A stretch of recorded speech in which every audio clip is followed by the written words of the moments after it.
ప్రతి స్టూడెంట్ అన్ని technical rounds అన్నీ క్లియర్ చేసుకొని హెచ్ఆర్ రౌండ్కి వెళ్ళేసరికి మాత్రం దాన్ని క్లియర్ చేయలేరు. ఎందుకంటే వాళ్ళకి హెచ్ఆర్ అంటేనే ఒక భయం. భయం వస్తుంది.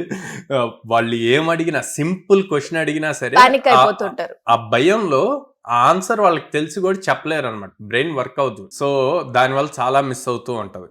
సో ఇక్కడ మీరు పర్టికులర్ గా ఒక పాయింట్ అడిగారు, ఐఎమ్ ఫ్లెక్సిబుల్ అనే వర్డ్ యూజ్ చేయటం వల్ల ఎందుకు లాస్ అవుతున్నారు ఆపర్చునిటీ అన్నది.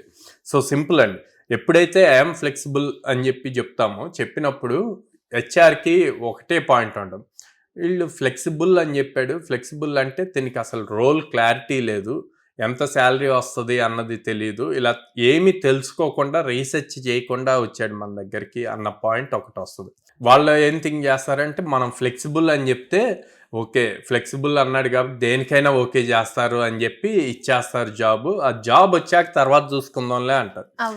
ఫ్రెషర్ ఎప్పుడైనా సరే ప్రాపర్ రీసెర్చ్ చేసుకొని వెళ్ళాలి, కంపెనీ రిలేటెడ్ కానీ ఆ జాబ్ రోల్ రిలేటెడ్ కానీ.